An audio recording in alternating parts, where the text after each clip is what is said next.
네, 인사드리겠습니다. 안녕하십니까? 오늘은 에베소서 5장 15절로 21절 말씀을 통해서 하나님이 우리에게 주시는 교훈들을 함께 나누기를 원합니다. 에베소서 5장 15절로 21절입니다. 본문을 같이 읽도록 하겠습니다. 5장 15절입니다. 시작. 그런즉 너희가 어떻게 행할지를 자세히 주의하여 지혜 없는 자같이 하지 말고 오직 지혜 있는 자같이 하여 세월을 아끼라. 때가 악하니라. 그러므로 어리석은 자가 되지 말고 오직 주의 뜻이 무엇인지 이해하라. 술 취하지 말라. 이는 방탕한 것이니 오직 성령으로 충만함을 받으라. 시와 찬송과 신령한 노래들로 서로 화답하며 너희의 마음으로 주께 노래하며 찬송하며 범사에 우리 주 예수 그리스도의 이름으로 항상 아버지 하나님께 감사하며 그리스도를 경외함으로 피차 복종하라. 한나 아렌트라는 사람이 쓴 그 예루살렘의 아이만이라는 책이 있습니다. 이 책을 보면 생각하며 살지 않는 사람에게 잘못된 고정관념이 얼마나 큰 비극을 불러오는지 이 책을 통해서 알 수가 있습니다. 아이히만이라는 사람은 제2차 세계대전 당시에 나치의 유대인 집단 학살의 책임자로서 이 마지막 집행자였습니다. 전쟁 뒤에 그 아이히만은 미군에 붙잡히게 되는데 1946년에 포롱 수용소를 탈출하게 됩니다. 그러다가 1958년까지 아르헨티나에서 신분을 숨기며 살다가 이스라엘이 계속해서 이 아이만을 잡기 위해서 끊임없이 추적을 한 결과 이제 1960년에 체포가 되어서 그가 이제 국제재판소가 아니라 이스라엘의 그 예루살렘에 와서 이 법정에 서게 됩니다. 결국 그는 1961년 이 교수형을 선고받고 이제 형장의 이슬로 사라지게 됩니다. 그는 그 자신의 행위를 반성하기는커녕 재판 내내 그가 주장하는 이 똑같은 말은 뭐였느냐? 우리는 공무원이며 국가를 위해 한 행위일 뿐이다. 유대인 학살이 나는 공무원이기 때문에 위해서 시켜서 한 일일 뿐이다. 자신은 단지 자신은 이 권한이 거의 없는 그 배달부와도 같다. 그래서 나는 아무것도 한 것이 없다라고 이렇게 주장합니다. 그러니까 수백만 명을 죽인 이 사람치고는 자신의 그 행동에 대해서 어떤 죄책감도 없이 나는 단지 시킨 대로 했을 뿐이다라고 끊임없이 그 대답하고 있는 이 모습을 보게 됩니다. 그런데 아이만의 그 상관이었던 그 하인리 밀러는 이렇게 얘기해요. 만일 우리에게 50명의 아이만이 있었어도 우리 이 전쟁에서 이겼을 것이다. 이렇게 얘기했을 정도로 그의 어떤 책임감이나 이런 것들이 막중했다는 것을 다시 한번 확인해 볼 수가 있는 것입니다. 그래서 이 아이만의 이력을 보게 되면 그는 자신의 의지가 아니라 타인의 권유로 이제 나치당에 가입을 하게 되고 이제 히틀러의 친위대에 들어가게 됩니다.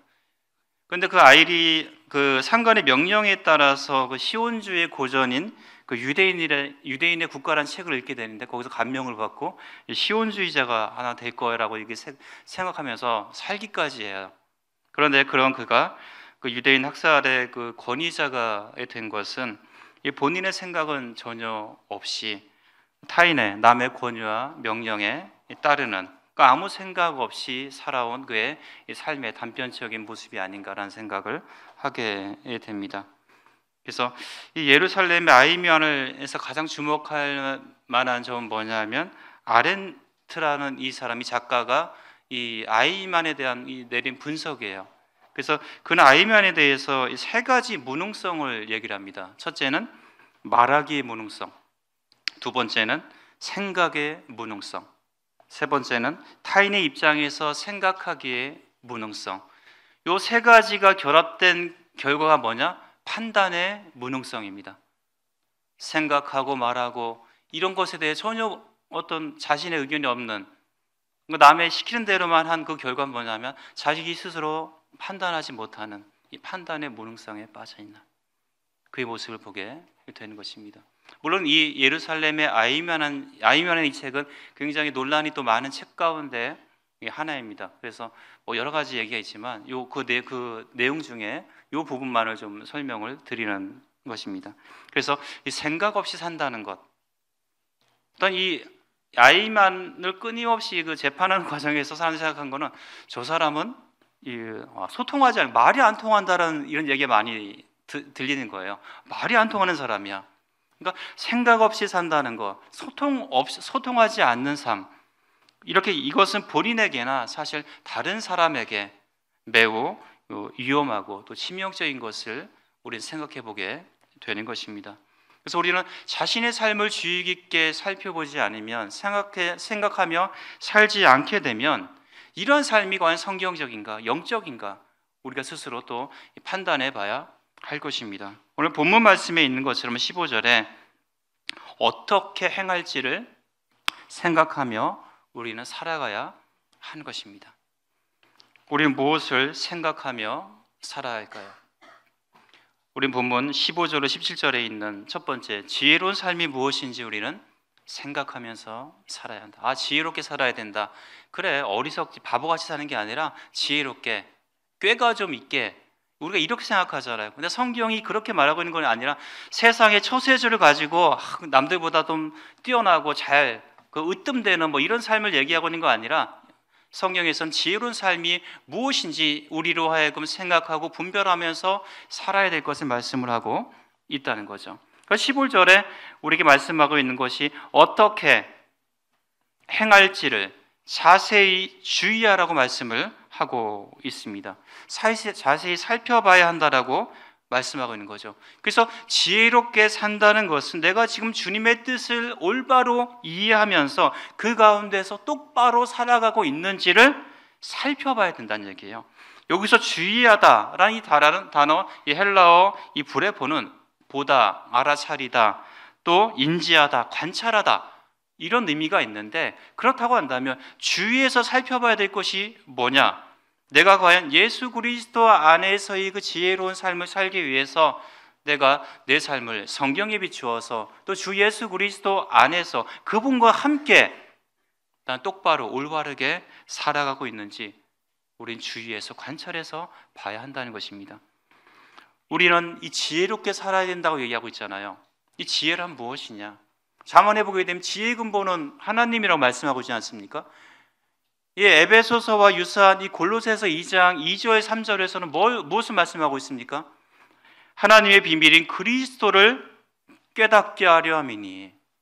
우린 예수 그리스도에 대해서 얼마나 알고 있습니까? 그 안에는 지혜와 지식의 모든 보화가 감추어져 있다라고 얘기하고 있어요.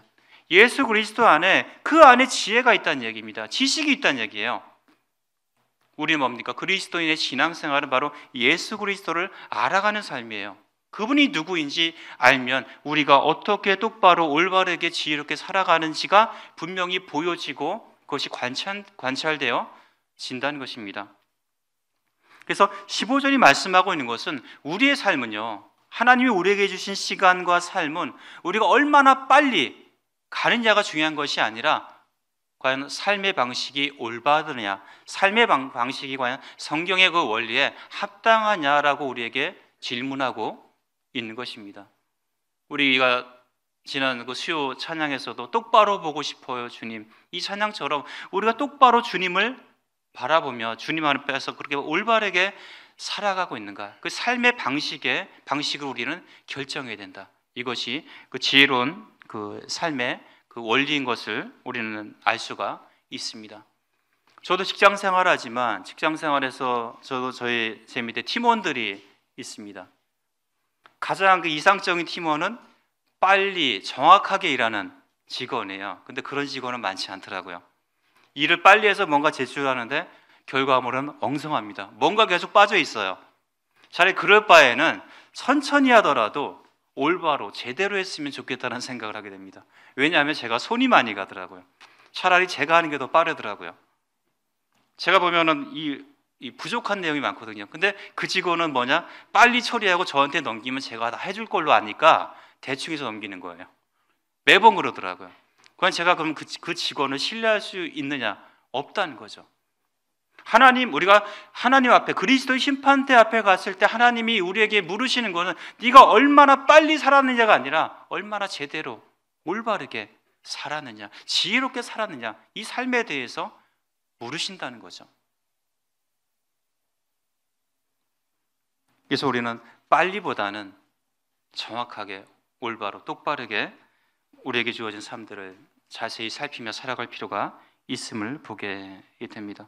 에베소서 2장 10절에 우리가 앞서 에베소서는 그게 이 둘로 나눌 수가 있지 않습니까? 1장부터 3장까지는 이 교리적인 부분을, 4, 5, 6장은 이제 실천적인 삶의 원리에 대한 부분들을 말씀하고 있잖아요. 그래서 우리 오늘 5장에 와서 우리가 어떤 삶을 살아야 되는지 그 삶의 원리를 계속해서 우리가 살펴보고 있는데, 그렇다고 한다면 우리가 어떤 사람이 되는 것이 마땅한가?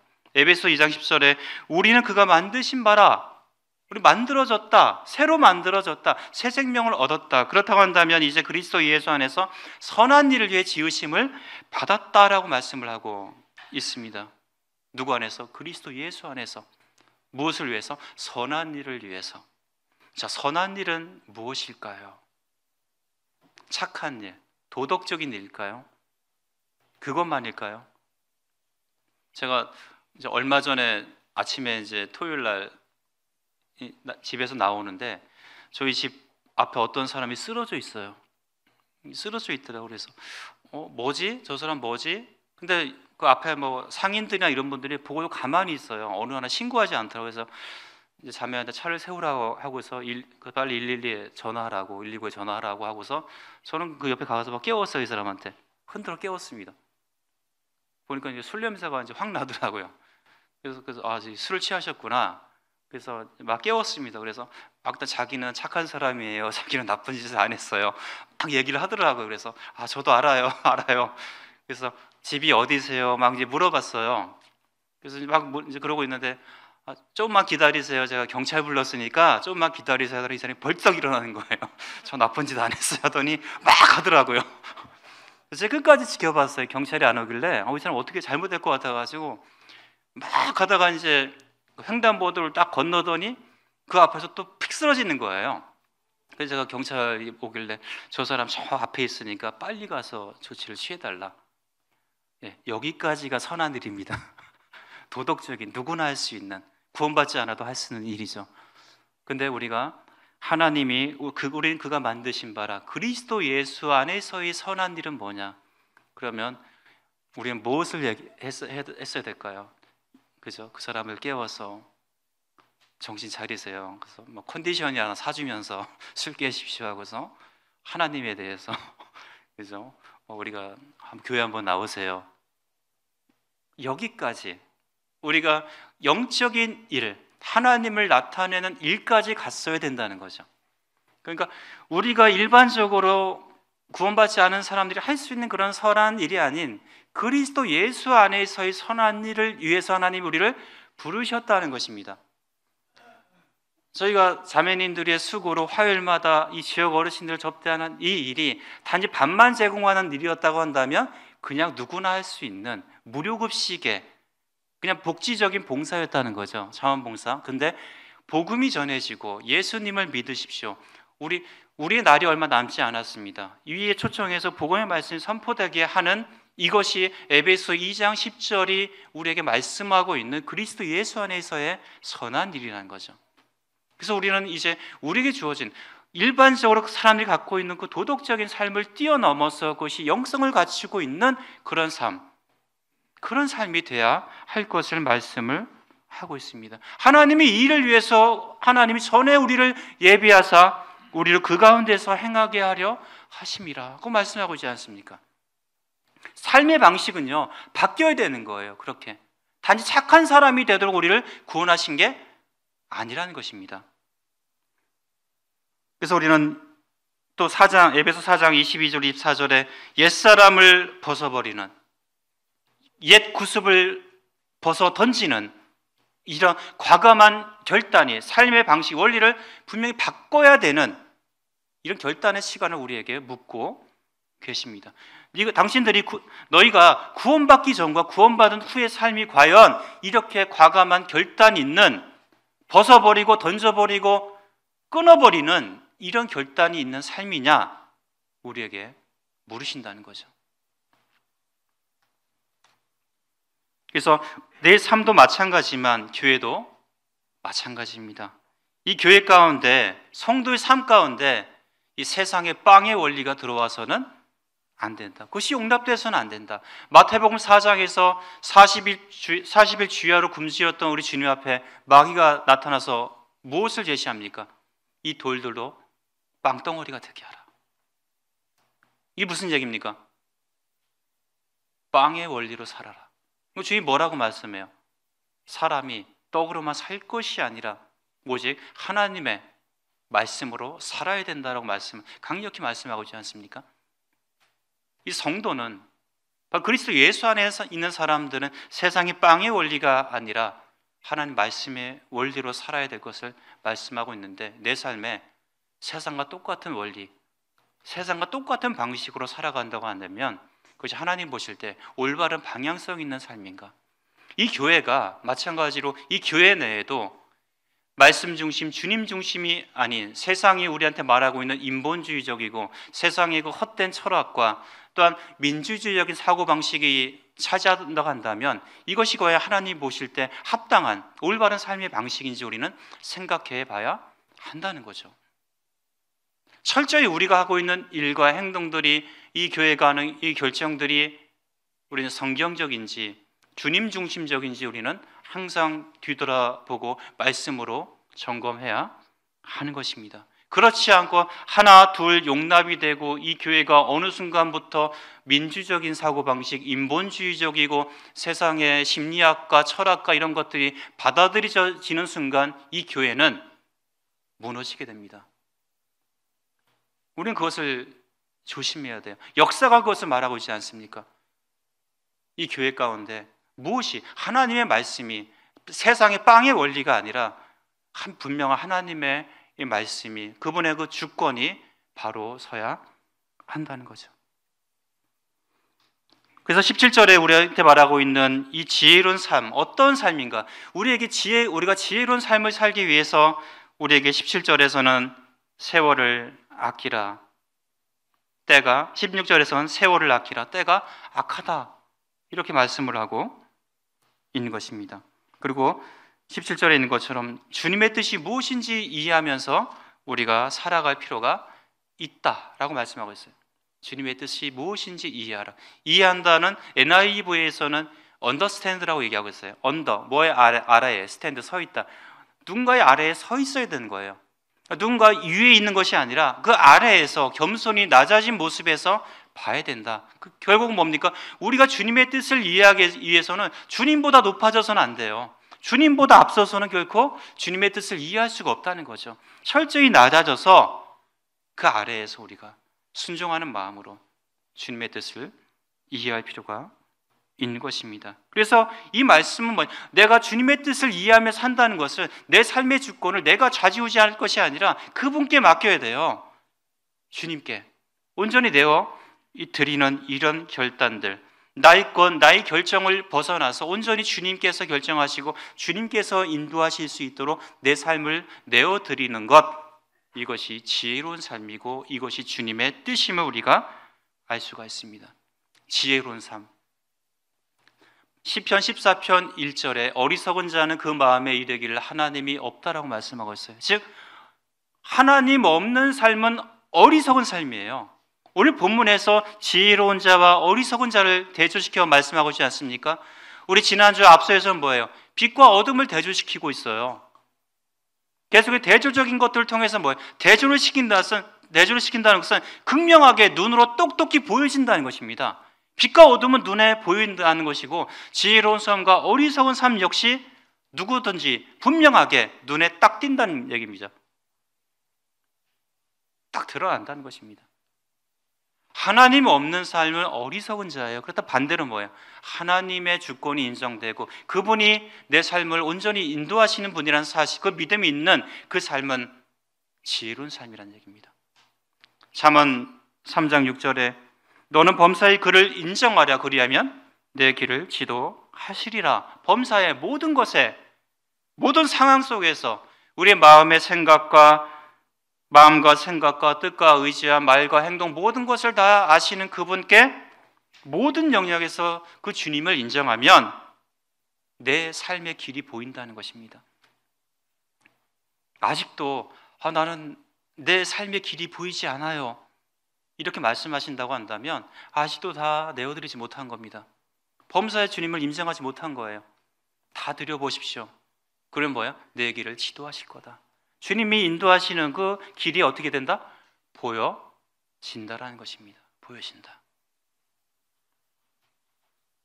그래서 하나님이 아닌 다른 것에서 내 삶의 어떤 생기, 내 삶의 의미를 찾으려고 하지 마십시오. 그것은 오늘날 얘기하는 폭망한 삶입니다. 하나님이 아닌 다른 것에서 삶의 의미와 목적과 어떤 원동력과 생기를 얻으려고 한다면 그것은 망한 삶이에요. 지혜롭지 못한 삶입니다. 그것을 말씀하고 있지 않습니다. 우리에게 무엇을요?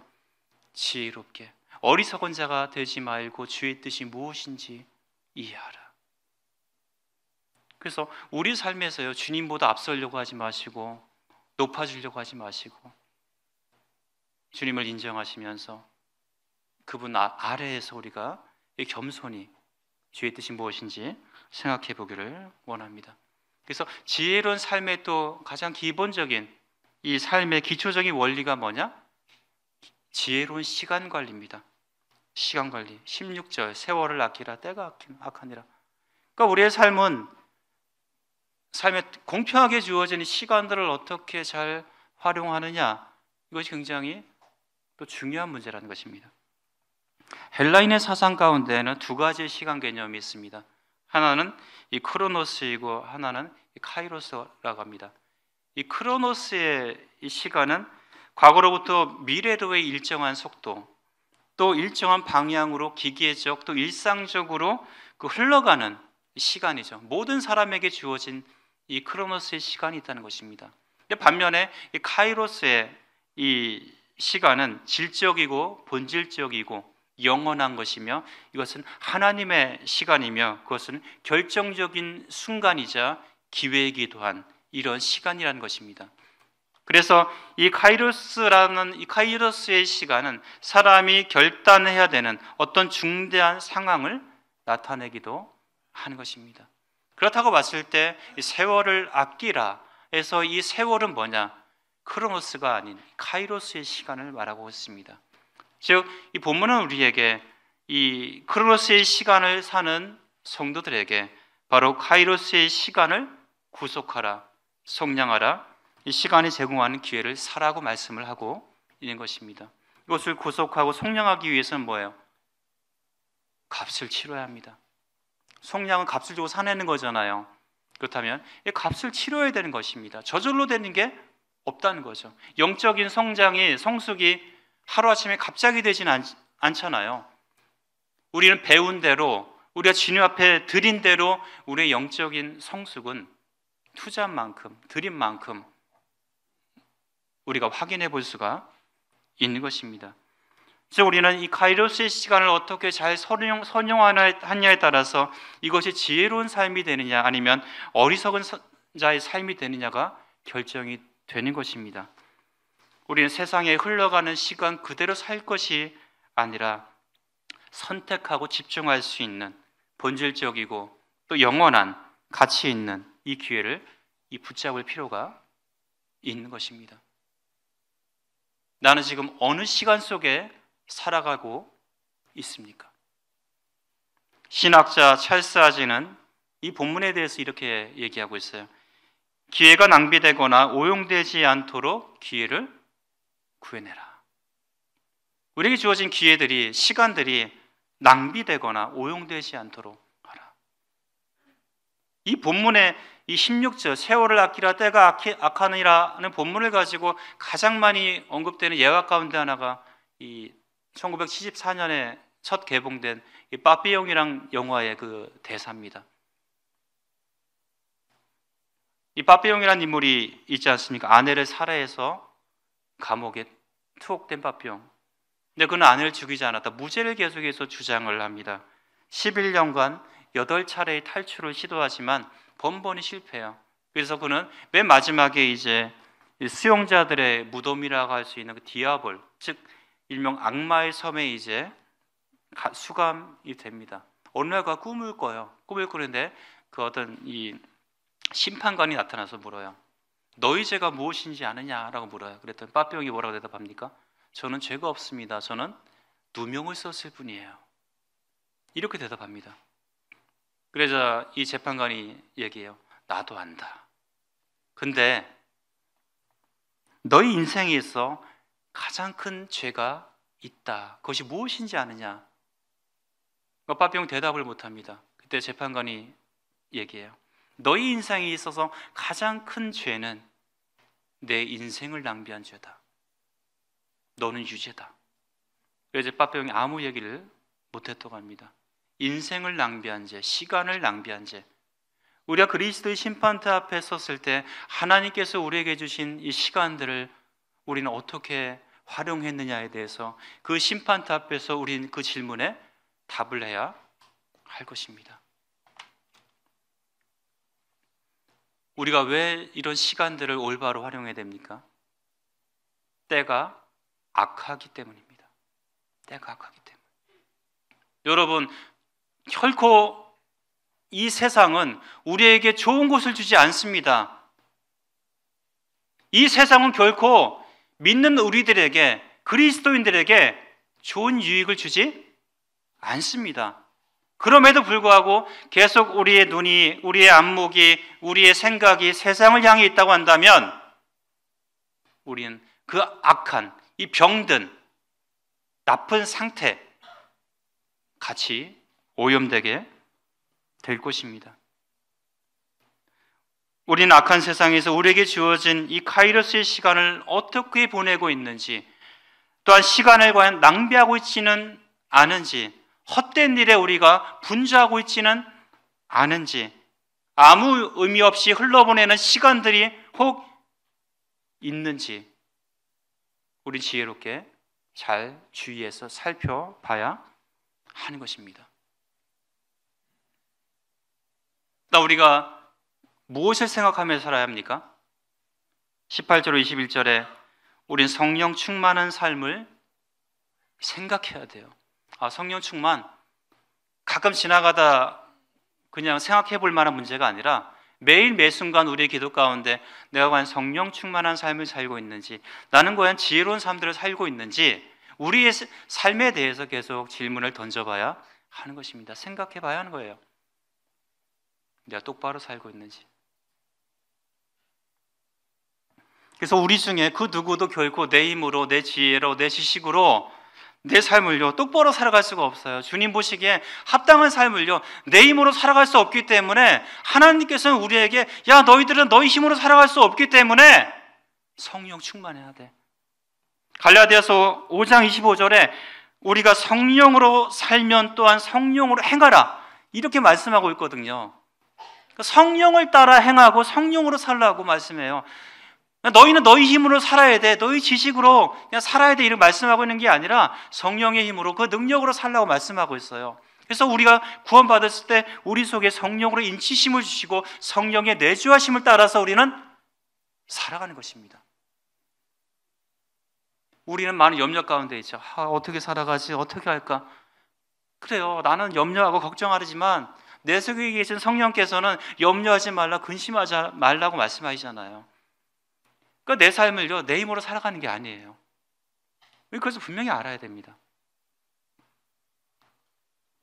이 바울은요 이 문제를 너희는 술 취하지 말라, 이런 방탕한 것이다, 술 취한 것과 이 성령의 충만함을 다시 한번 대조시켜 설명을 하고 있죠. 둘의 공통점은 뭡니까? 무엇인가의 지배를, 통제를 받는다는 거예요. 하나는 술에, 하나는 성령의 통제, 그 지배 가운데 있다는 것은 공통점이지만 차이점은 분명하다. 전자는 술 취하면 뭡니까? 생각과 감각이 멍하고 둔해진 상태입니다.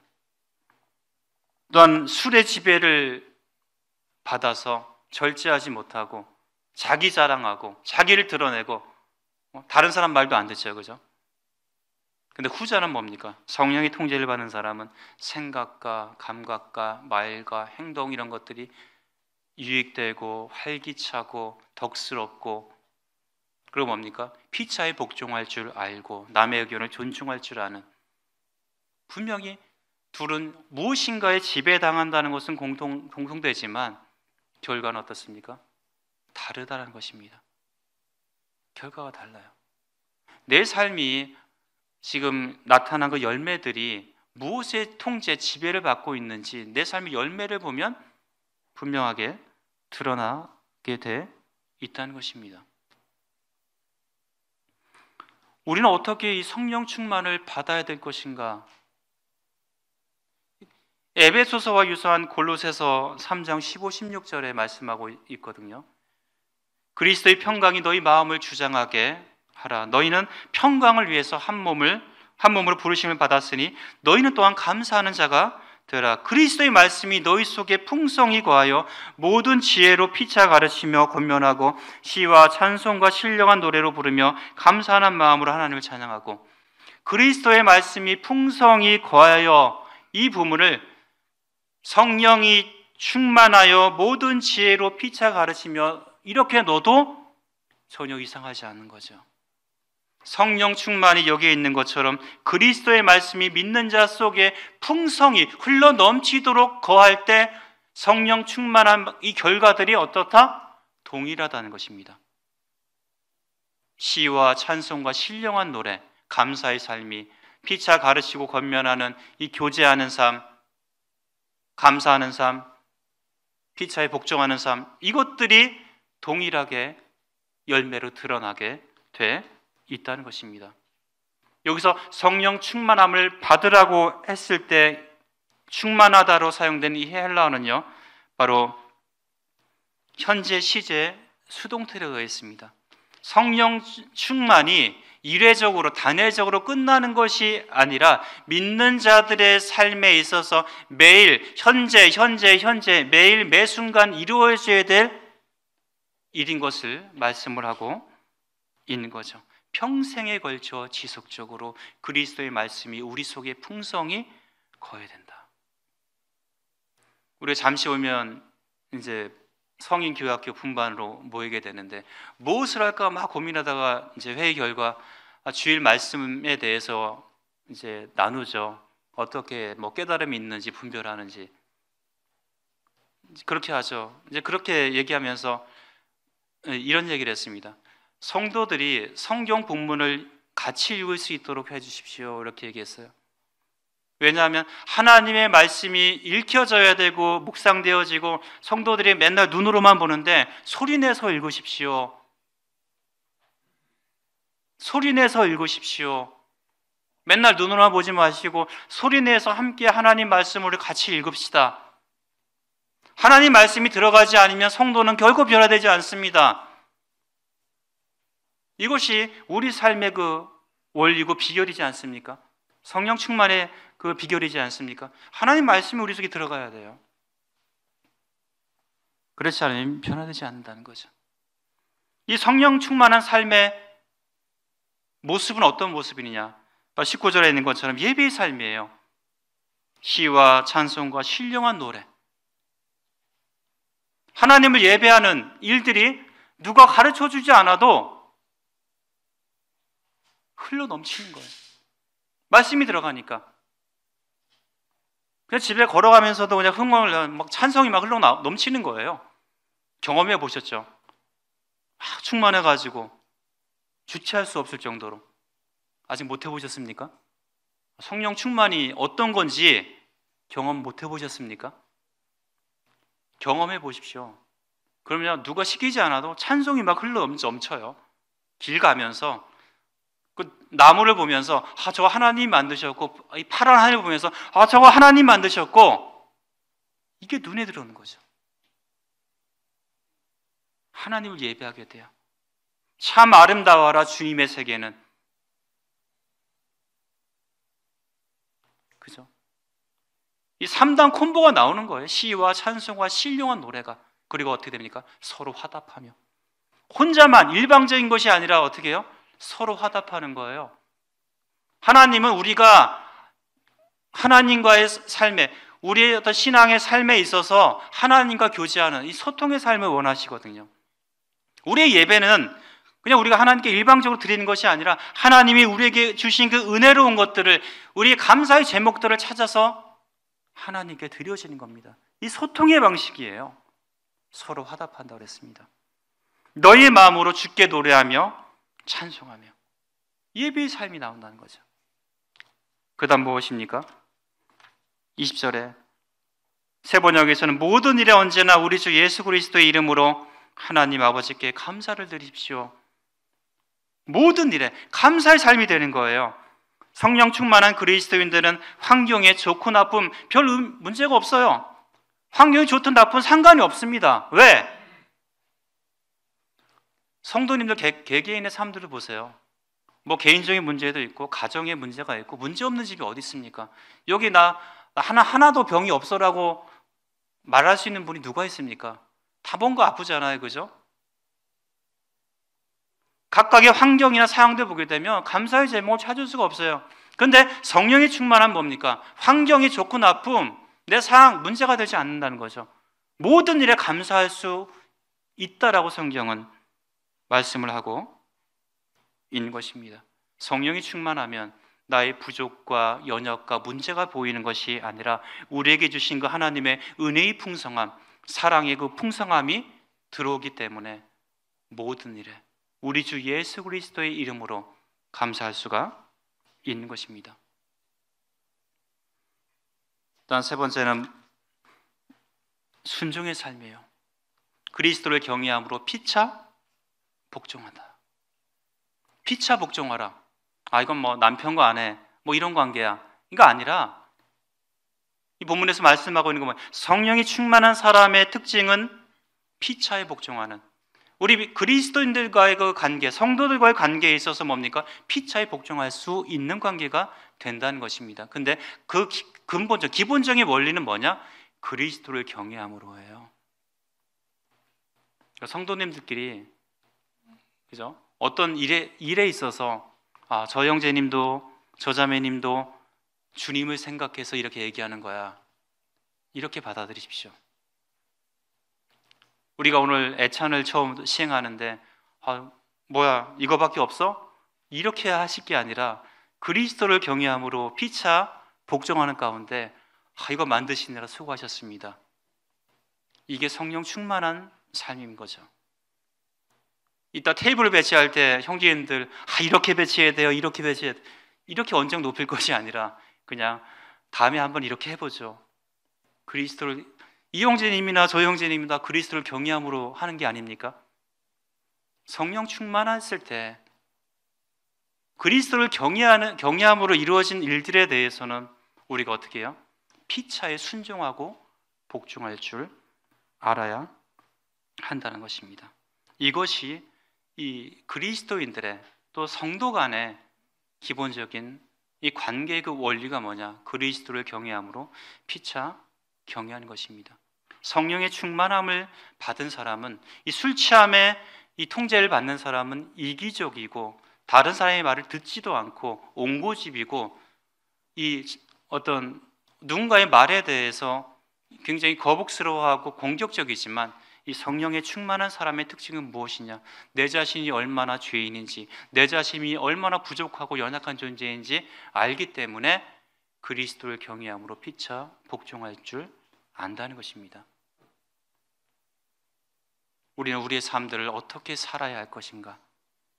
우린 지혜롭게, 또한 성령 충만함을 생각하면서 우리에게 주어진 삶들을 참 살아가는 이런 성도들이 돼야 할 것입니다. 성경을 보게 되면 성경은 너 혼자, 당신 혼자 열심히 하십시오라고 얘기하고 있는 게 아니에요.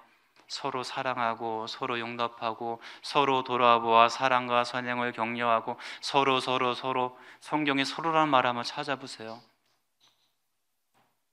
나는 섬김받기 위해서 이 교회에 와? 아니에요. 우리 주님도요, 섬기기 위해 이 땅 가운데 오셨다고 한다면 내가 뭐길래 난 그래도 품격 있는 사람이기 때문에 난 이런 일 못해. 주님은 품격이 없습니까? 하나님이셨던 그분이 이 땅 가운데 그 품격 유지하려고 오셨을까요? 그렇지 않다는 거죠. 누군가의 종이 되기 위해서.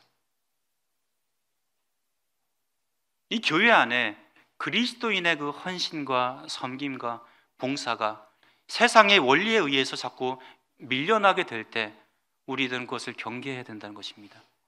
또한 교회 인도자들은 그 부분을 조심스럽게 살피고 경계시켜야 하는 것이 맞지, 거기에 맞장구 쳐서 그래요, 맞아요, 이게 아니라는 것이요. 우리가 세상의 원리가 들어오는 것들을 철저히 우리는 조심스럽게 봐야 한다는 것입니다. 그래서 서로 해야 될 일들이, 돌아봐야 할 일들이, 서로 용서하고 용납하고 사랑하고 또 서로의 일들을 서로 챙겨주는 이런 모습이 피차에 복종하는 일임 우리가 또 깨닫게 되는 것입니다. 결론적으로 성도님들, 우리 인생을 만지시는 분은 하나님이세요. 우리 삶을 가장 잘 아시는 분은 내가 아니라 우리 주님이십니다. 범사에 하나님을 인정하고 내 삶을 온전히 맡겨야 내 길이 또 내 삶을 그분이 인도하십니다. 그러면 우리는 다음의 것들을 살피고 생각해 봐야 하는 것입니다. 첫째, 내 삶에 하나님 없는 어리석은 삶의 영역은 존재하는지 생각하며 살아야 합니다. 학업, 직업, 문화생활, 재정, 나의 의식주의 문제에 있어서, 이 삶의 영역에 있어서 하나님 없는 삶의 영역은 없는지 그것들 찾아내셔야 돼요. 그리고 그 고리들을 끊어내셔야 됩니다. 벗어버리셔야 돼요. 또 두 번째는 내 삶의 성령 충만함에 열매 맺지 못하는 이 영역, 예배의 삶, 감사의 삶, 순종하지 못하는 이런 삶은 없는지 우리는 생각하며 살아야 하는 것입니다. 사랑하는 성도님들, 하나님이 우리에게 주신 이 구원받은 이 세 사람의 삶은 너무나 아름답습니다. 너무나 가치 있고 의미 있고 너무나 아름답습니다. 그렇다고 한다면 이 삶이 하루하루 헛된 일에, 의미 없는 일에 낭비되지 않도록 우리의 삶을 주님 앞에서 생각하며 분별하며 주의 있게 살피며 살아가기를 간절히 원합니다. 기도하시겠습니다. 아버지 하나님, 감사합니다. 저 믿는 저희들에게 새 삶을 주셔서 감사합니다. 그것이 아무렇게나 사는 삶이 아니라 주의 뜻이 무엇인지 이해하면서, 또한 성령 충만한 삶이 무엇인지 생각하며 살아갈 수 있도록 계속 저희들을 인도해 주시기를 원합니다. 범사의 주님을 인정하게 하시고 온전히 내어 맡기게 하시며 저희가 시간을 또 헛되이 보내지 않도록 인도해 주시고, 저희들 지혜롭게 하나님이 참 저희 삶을 온전히 인도하시고 하나님의 주권이 온전히 인정되는 이런 삶들을 살아갈 수 있도록 도와주시기를 간절히 기도합니다.